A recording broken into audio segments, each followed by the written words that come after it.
Hey everybody, how's it going? It's the Daily Shooter, and this is going to be the final update for the California ghost gun regulations that are going to be taking effect on July 1st of 2018, which is, at the time of this video, less than 72 hours away. Now, this video is taking place after I listened to the Michelle & Associates and CRPA's webinar that they did on this topic. Now, the best thing that I can suggest for you is to go down in the description box right now. Don't even worry about watching this video. Go down in the description box and click on the link that'll take you directly to the webinar, because the webinar that they hosted has slides, photos, examples, explanations, things that you can actually visualize and see, as well as listen to when they're talking about the 80% lower regulation. So you can watch the seminar and listen to the seminar and be able to understand exactly what's going on. It's going to give you a lot more information than I could ever give you. I'm just going to basically summarize a couple changes that I had a misunderstanding on in previous videos so I can update you guys. But as far as all of the rules and regulations, and even talking about some definition changes and some of the precursor parts stuff that's going on, I suggest you head over to that webinar and watch and listen for yourself. It's going to take a little bit of time out of your day, but I think it's worth it. It could, help you out immensely. So some of the changes that are some of the things that I either wasn't aware of that are going to be taking effect on July 1st, and some of the things that I was misinformed on are these. The first one is that what I read seemed to state that if you already had a serial number prior to July 1st, then you wouldn't have to get a new serial number issued by the DOJ after July 1st, as long as you manufactured it prior. If you manufactured an 80% lower after July 1st, you would then have to apply through CFARS to get a California Department of Justice approved serial number for your 80% lower receiver, and you would have to have that applied prior to manufacturing. However, I found out through this webinar that that's only partially the case. You do, after July 1st, 2018, have to apply at the DOJ to get a DOJ approved serial number and then have that all fixed up before building your 80% or before milling out your 80% lower. That's correct, but what's not correct that I stated in my video is that if you already have a serial number prior to July 1st, after July 1st, you're still going to have to get a DOJ approved serial number for your firearm. So that means if you've already milled out an 80% lower, you've already taken it and had it laser engraved and etched and have all this stuff on it, right, that you think is good to go, apparently you're still going to have to report it to the DOJ after July 1st, and you're going to still have to go through the application in order to get another serial number. So if you've run out of space, then that's going to be a major problem, especially for those people who have just little parts where they can etch onto. So you are going to have to serialize through an approved DOJ process after July 1st, even if you have a lower that's already made. Another interesting fact that I got from that webinar was that if you have a polymer lower right now, a polymer 80 lower or some type of polymer AR lower that you've already milled out, that lower just needs to be engraved. It has to have the serial number and everything put on it, an approved serial number through the DOJ after July 1st and so forth. However, if you have one that you haven't milled out yet and you plan on milling it out after July 1st, it's going to have like 3.7 ounces of metal in the lower itself in order to facilitate, at least facilitate the markings that are going to have to be put on it.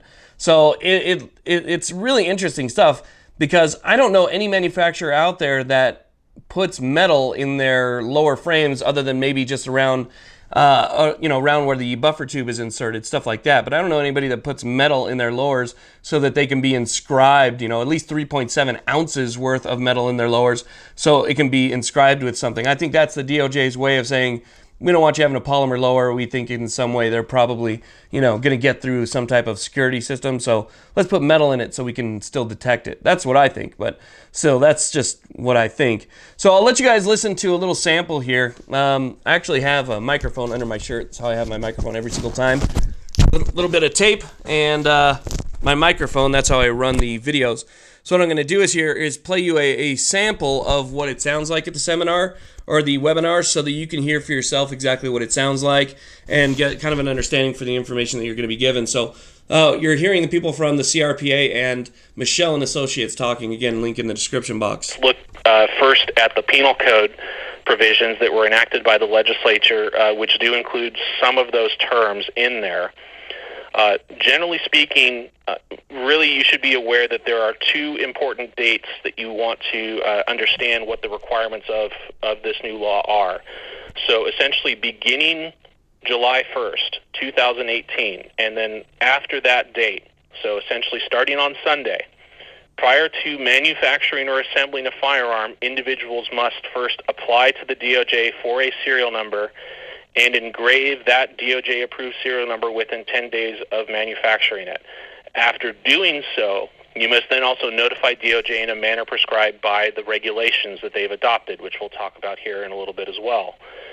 And then January 1st, 2019, that's another important date to remember, because essentially for all firearms lacking serial numbers that you already own prior to that July 1st implementation of this law, there are plenty of people out there that have built their firearms prior to the implementation of this law. Absent certain exceptions, which I'll talk about, individuals must obtain and engrave a DOJ-approved serial number in the same fashion as you would if you were manufacturing it after July 1st, 2018. But you must do so before January 1st, 2019. So essentially that's the difference. So starting July 1st, if you're going to be manufacturing a gun from an 80% receiver, you have to go through this DOJ serial number process first. And then for those of you that already own guns lacking DOJ-approved serial numbers prior to July 1st, you will essentially have to go through this same process, but you have until January 1st to complete that process. But just be aware, like I said, there are certain exceptions here. So, a couple prohibitions and penalties that you should also be aware of. Generally, as applied to the Penal Code does have a specific definition for the term manufacturing and assembling. This is not something that's in DOJ's regulations, but this is actually found in the Penal Code itself. Essentially, they've defined this as fabricating or constructing a firearm or fitting together the component parts of a firearm. And then, with the exceptions of transfers to law enforcement for the purposes of destruction, the sale or transfer of any firearm manufactured or assembled pursuant to these requirements is strictly prohibited under California law. That is in the Penal Code itself. So if you have one of these guns that you've built either from an 80% receiver prior to July 1st or afterwards, you cannot sell or transfer it to anyone in the state of California according to this Penal Code provision. You also cannot knowingly allow, facilitate, aid, or abet the manufacture or assembly of a firearm by a prohibited person, obviously. And then what you all should understand is that violations of these requirements are considered misdemeanors.